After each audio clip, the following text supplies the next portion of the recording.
আসসালামু আলাইকুম। আজ রান্না করতেছি পেঁপে দিয়ে গরুর মাংস। আগে পেঁপেটা ভেজে নিই, কড়াইতে তেল দিয়েছি, গরম হয়ে গেছে।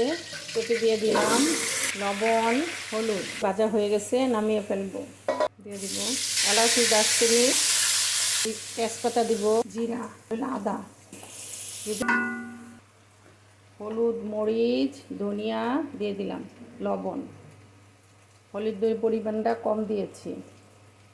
পানি দিয়ে দিব, মশলাটা ভালো করে কষাবো। জিরার গুঁড়া, এলাচ, দারচিনি সব একসাথে দিয়ে দিলাম, মাংস দিয়ে দিলাম। মাংসটা ভালো করে কষাবো। এখন মাংসটা নাড়া দিব। পেঁপে দিয়ে দিলাম।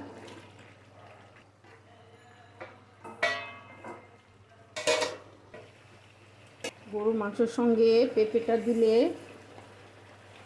পেটও ভালো থাকে, শরীরও ভালো থাকে। আলুটা কম খাওয়াই ঠিক। আমি এইটা রান্না করেছি সকালে, নাস্তাটা সঙ্গে দেওয়া যায়, রুটির সঙ্গে বা পরোটার সঙ্গে রান্না করে নর্মাল ফ্রিজে রেখে দিলে অনেক আরাম হয়। প্রতিদিন আলু ভাজি, তার থেকে একটু মাংস দিয়ে দিলাম, একটু আর একটা ডিম ভেজে দিলাম, বা শুধু মাংস দিয়ে পেঁপে খেয়ে একটা রুটি খেয়ে অফিসে চলে গেল, বা যার যার কাজে চলে গেল, স্কুলে চলে গেল, আমার অনেক কষ্ট লাঘব হয়। আপনারাও পেঁপে দিয়ে বা যে কোনো সবজি দিয়ে মাংস রান্না করে করতে পারেন। পেঁপে দিয়ে রান্না করে রেখে দিতে পারেন সকালে নাস্তার জন্য, বা ভাতের সঙ্গেও খেতে পারেন। একটু বেশি করে রান্না করে রাখলে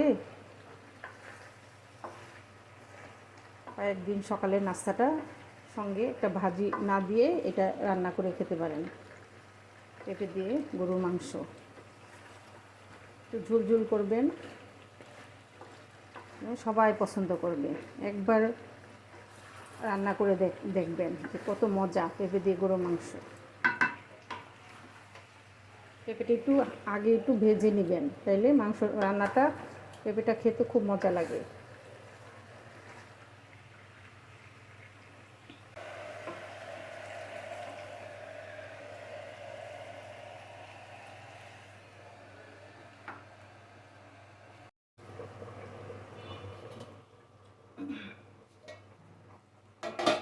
মাংস সিদ্ধ হয়ে গেছে। পেঁপে তো অনেকগুলো দিয়েছি, যাদের মাংস সিদ্ধ হইতে দেরি হইব তারা একটা করে পেঁপে বেটে দিবেন। আর আজকে তো আমি কতগুলো পেঁপে দিয়ে মাংস রান্না করেছি, মাংস এমনিই সিদ্ধ হয়ে গেছে।